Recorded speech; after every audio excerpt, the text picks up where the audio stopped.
Swift Plumbers customer number 2469.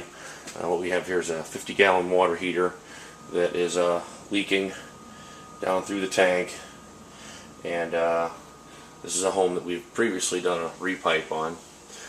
And what we're going to do is change the water heater out. The customer requested a 40 in place of a 50, as there's just not the demand for the 50 in the home anymore. So I'm going to drain it, cut it out, take it out, and install a 40-gallon water heater with a permit.